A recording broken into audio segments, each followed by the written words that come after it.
मंडी उठुनी धान कंट पूरिबा को 17 दिन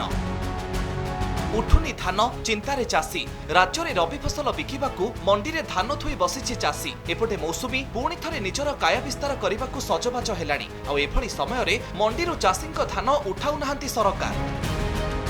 स्थिर होइथिबा कंटरू बहुत दूर रे रही जाइछंती सरकार 20 लाख मेट्रिक टन रबी धान किनिबाकू सरकार योजना करिथिबा बेले नजर पकांतु 13 तारिख सुधा केते धान किनिछंती सरकार 20 जिल्लारू 3,38,027 जन चाषी धान बिकिबा पई पंजीकरण करथिले वर्तमान सुधा 1,58,738 जन चाषी 10,21,951 लाख मेट्रिक टन धान बिकिछंती।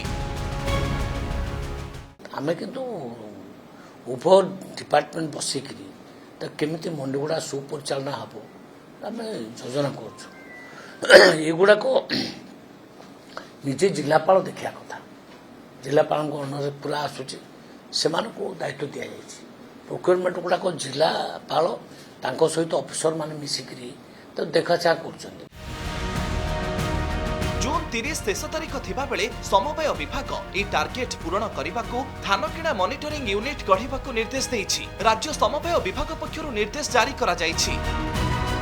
एपटे मंडी को मिलर आसुनाहांती प्रशासन शुणुनाही मंडी रे धान गदा करी चिंतारे कोरापुट चाषी मंडी खोलिबार 3 सप्ताह हेलाणी किंतु उठी पारुनी मुठाए धान कामधंदा छाड़ी निज अमल धान को मंडी रे जगी रहिछि चाषी सेहिभଳି बरगढ़ जिला बरपाली ब्लॉक कुंभारी मंडी रे चाषी माने धारणा रे बसिछंती धान मंडी रे पड़ी रहिछि चाषी को क्विंटाल क्विंटाल धान बस्ता गाड़ी आज्ञा मिलवाला पूरा डायरेक्ट हमने नौजे जेन माने दलालान सेता कंडी की नौजे गाड़ी और आमे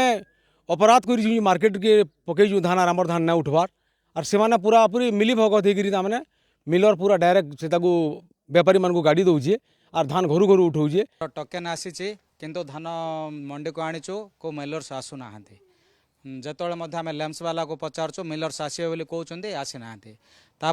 गोटे प्रश्न होमर कौन जी चाष कर टोकेन आसी पारना मो 11 एकर चाष करी तार मोर आसी 4 एकर अधे मो से बड़का धान कोठी बिकिबे मो टेंशन रे अछि। टार्गेट थाई भी मंडी धान न उठिबा चाषी मंडी रे धान पकाई बिक्री पई हंतसंत हेबा पूरा व्यवस्था उपरे प्रश्नवाची सृष्टि करिछि।